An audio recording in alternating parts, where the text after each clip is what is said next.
Bonjour, je suis Guillaume, bienvenue sur ma chaîne La Chambre Noire de Goupil, ou plutôt à l'extérieur. Donc on est en XAVC SI pour tester un peu ça. Je suis d'habitude en XAVC HS 420 10 bits, donc je vais essayer de passer en 422, voir si le nouveau Premiere 2022 s'amuse bien avec ça. Mais là pour l'instant on est en XAVC I qui vous permet notamment de ne pas avoir de problème sur vos ordi, de pouvoir éditer facilement vos vidéos sur n'importe quel logiciel, à part peut-être sur DaVinci, mais la version gratuite, puisqu'il bloque volontairement, ils vont bloquer volontairement le fait de pouvoir faire ça, donc il va falloir faire du transcodage, ce que je faisais avant avec Premiere. Donc c'est pour ça que j'utilise toujours Premiere au final, au lieu d'utiliser DaVinci. C'est que je suis abonné à Adobe, le format avec tout, donc il n'y a aucune raison que ça m'intéresse. Voilà. Du coup, bien évidemment, je filme sur mon A7S III et donc voilà. Il y a quelques petits défauts bien évidemment là-dessus, mais ça reste une caméra, appareil photo magnifique, comme pour en attester aussi les utilisateurs de Sony et Nikon. En tout cas, moi, je la trouve plutôt vraiment pas mal. Oh. Il y a quelqu'un qui a fait tomber ça exprès. Ah, c'est sympa. Il y a des gens qui aiment bien les chasseurs ici. Si on peut voir ça. Ça, c'est une cahute de chasse pour les sangliers.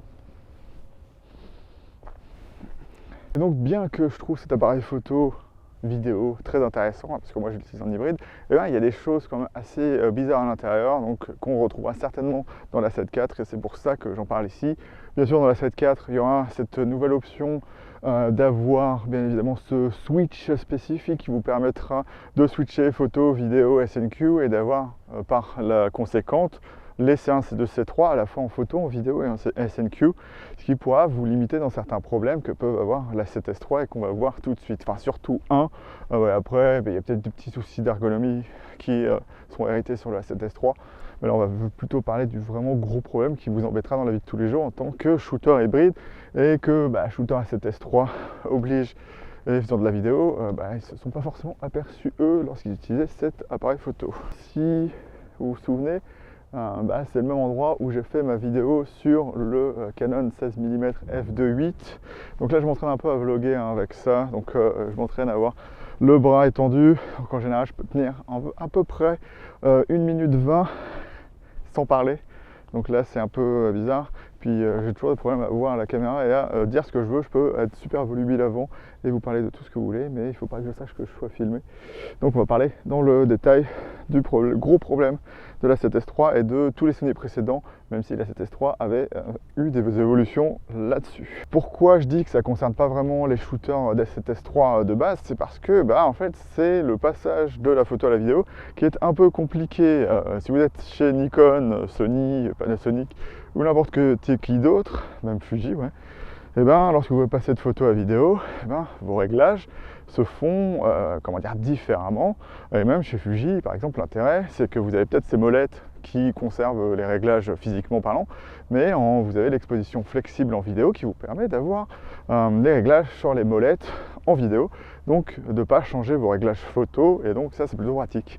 Mais Sony a décidé de faire un peu différemment avec un menu spécifique qui permet de demander à l'appareil photo certains paramètres qui vont être fixes en photo et en vidéo, donc qui ne se transmettront pas de l'un à l'autre. Donc je vais vous les montrer ici, mais il y a des choses qui manquent, et donc c'est ça le gros problème qu'il va y avoir avec le A7S III et le Sony A7 IV, bien évidemment. Quand on regarde là-dedans, moi je ne me souviendrai plus exactement de ce qu'il y a.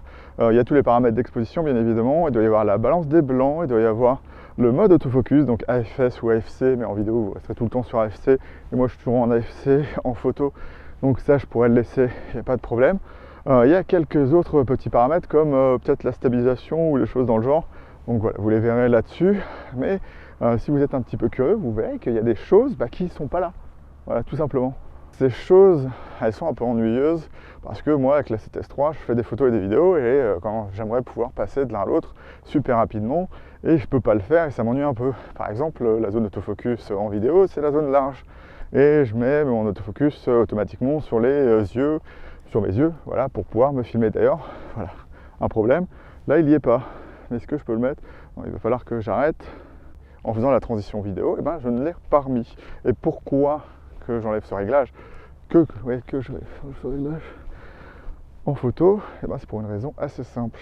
cette raison, c'est qu'en photo, j'utilise pas tout le temps l'autofocus sur les yeux, pour une raison assez simple, c'est que lorsque vous voulez prendre un monument et que vous êtes au grand angle, s'il y a quelqu'un qui passe devant, eh ben, vous n'avez pas envie que le focus se fasse dessus, à moins que vous travaillez en manuel, et là, bien évidemment, il n'y aura aucun problème. Mais du coup, moi je l'ai mis sur mon C1, et du coup, enfin le C1 c'est ce qui remplace l'enregistrement vidéo qui était sur la 7 III, et du coup, maintenant ça me permet de faire iPhone normal tracking, ou le mode que je veux, et avec le C1 de faire l'autofocus sur les yeux. Mais en vidéo, je suis obligé de le remettre tout le temps, parce que contrairement à Canon, il n'y a pas cette chose, bon je vais changer pour une fois, au lieu de changer de plan, il n'y a pas ce truc où en photo, dès que vous avez l'autofocus sur les yeux sur une touche, elle s'enlève automatiquement.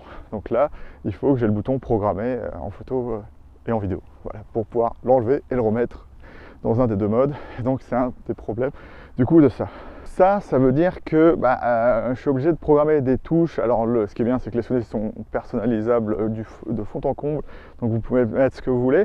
Mais à partir du moment où vous avez besoin d'enlever des paramètres en passant de photo à vidéo, vous n'avez plus trop de boutons pour pouvoir faire ce que vous voulez. Vous avez plus des boutons pour enlever ce que vous voulez pas. Et j'étais obligé aussi d'en mettre dans le menu Q ou FN ou ce que vous voulez, qui est réglable, contrairement par exemple à Canon, et donc vous pouvez mettre ce que vous voulez. Et donc moi je suis obligé de mettre plein de réglages juste pour enlever des paramètres.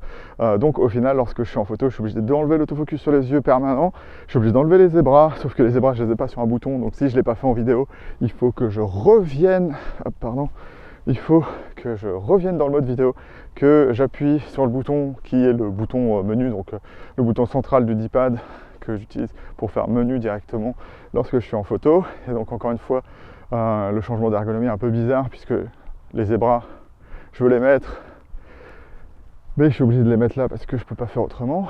Et donc voilà, c'est des petits problèmes comme ça.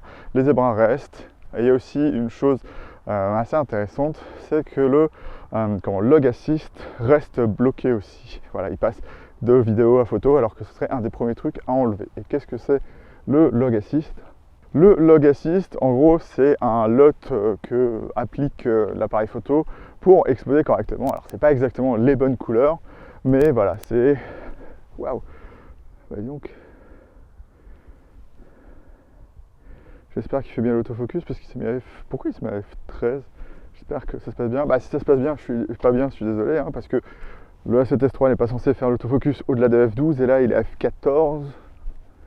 J'ai mis un 125e de seconde pour pouvoir un peu limiter le fait d'avoir une ouverture un peu trop basse pour que le focus ne marche pas correctement. Voilà.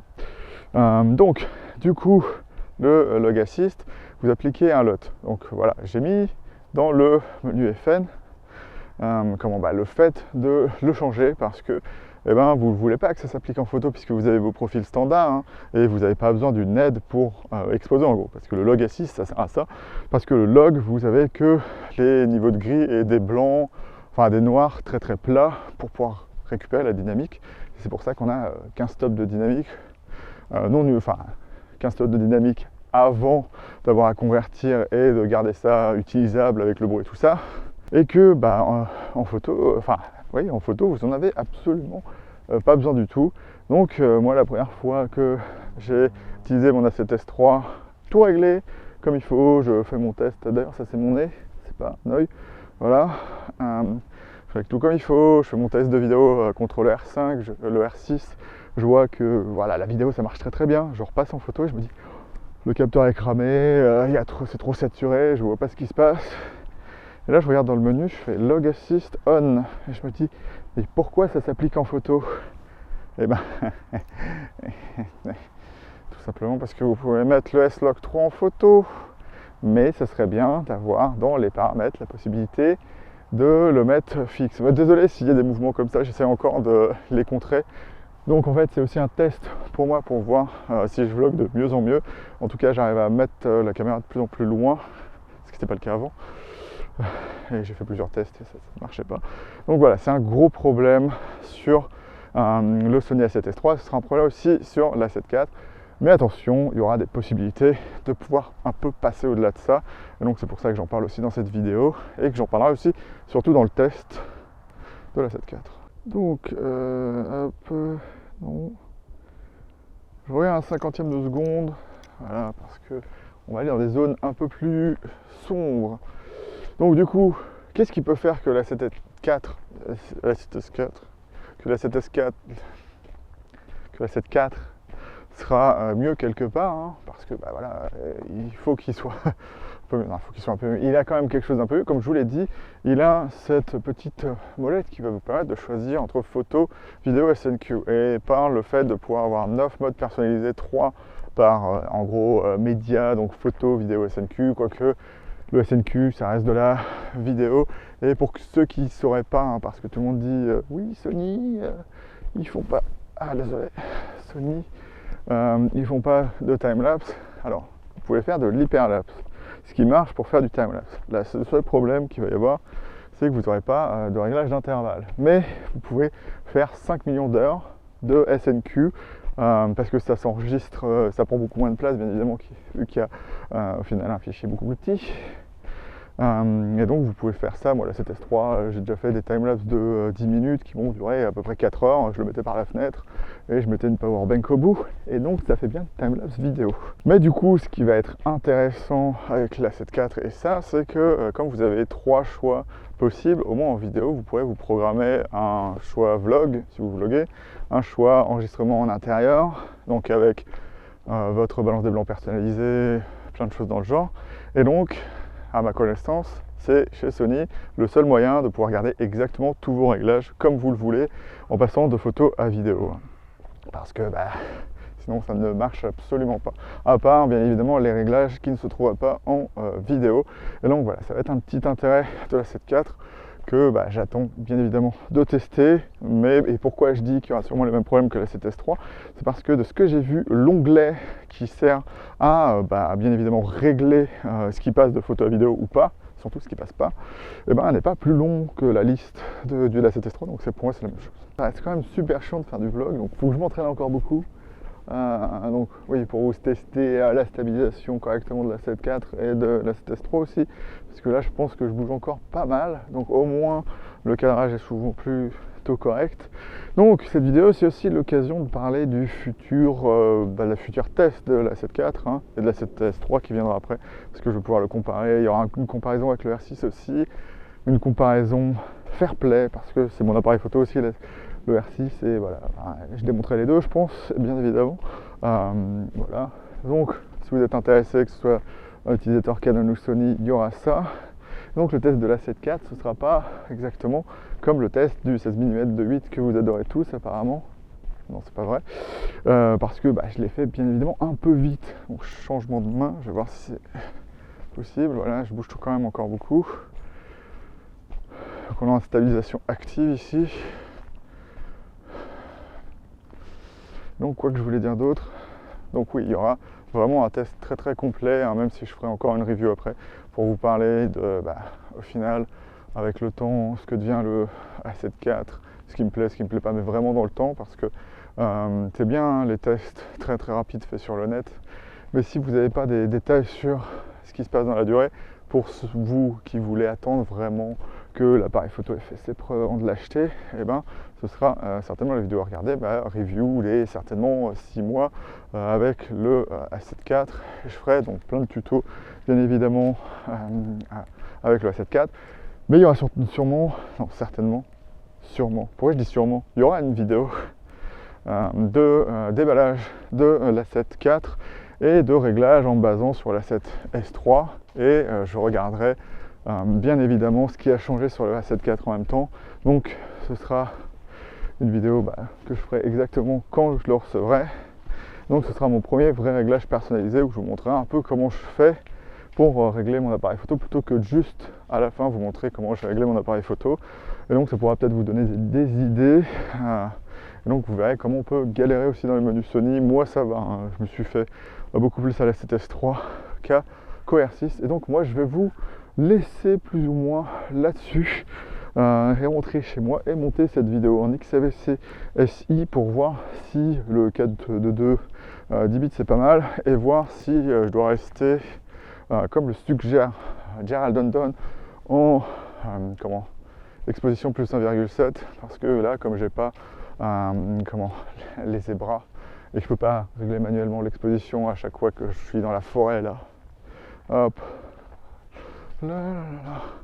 Voilà, ou lorsque je suis dans les champs, hein, bien évidemment, puisque tout à l'heure je suis tombé à F beaucoup, ouais, F16. Donc voilà, on teste ça ici. Donc voilà, soyez au courant qu'il y a ce petit gros défaut chez Sony. Le passage de photo à vidéo est assez compliqué, hein, mais la qualité des deux sera géniale sur la 7 IV et j'attends beaucoup de la voir. Et je suis déjà content de te voir. Salut! Et surtout, n'hésitez pas à vous abonner, à mettre la cloche, hein, parce que je sais pas pourquoi, moi ça m'arrive aussi de louper des notifications de gens, donc je suis obligé de cliquer la personne pour avoir la vidéo. Donc likez aussi, abonnez-vous, je sais pas si lequel j'ai dit en premier. Salut!